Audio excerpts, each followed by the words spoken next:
একজন মহিলা চারজন পুরুষকে বিনা হিসেবে জাহান্নামে নেবে। এই চারজন পুরুষ কারা, এ বিষয়টি আমাদের একটু জানা প্রয়োজন আছে। আল্লাহ নবী মুহাম্মদ সাল্লাল্লাহু আলাইহি ওয়াসাল্লাম বলেন যে একজন বেপরদাশীল নারী এত ভয়ঙ্কর হবে যে তার আপন চারজন ব্যক্তিকে বিনা হিসেবে জাহান্নামে নিয়ে যাবে। এই আপন চারজন ব্যক্তির ভিতরে হলো ওই মহিলার স্বামীকে উনি জাহান্নামে নিয়ে যাবে। 2 নম্বরে হচ্ছে তার সন্তান বড় ছেলেকে জাহান্নামে নেবে। 3 নম্বরে তার পিতাকে জাহান্নামে নেবে এবং 4 নম্বরে তার বড় ভাইকে জাহান্নামে নেবে। এই চারজন ব্যক্তি জাহান্নামী হবে এই কারণেই যে এই চারজন ব্যক্তি হইল একজন মহিলার অভিভাবক।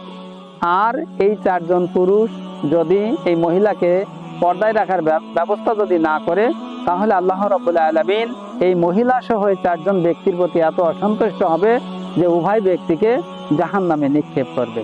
তাই আসুন আমার মা এবং বোনেরা, আমরা খাস পর্দায় থাকি, আল্লাহ রাব্বুল আলামিনের এই ফরজ বিধানটা মানার চেষ্টা করি।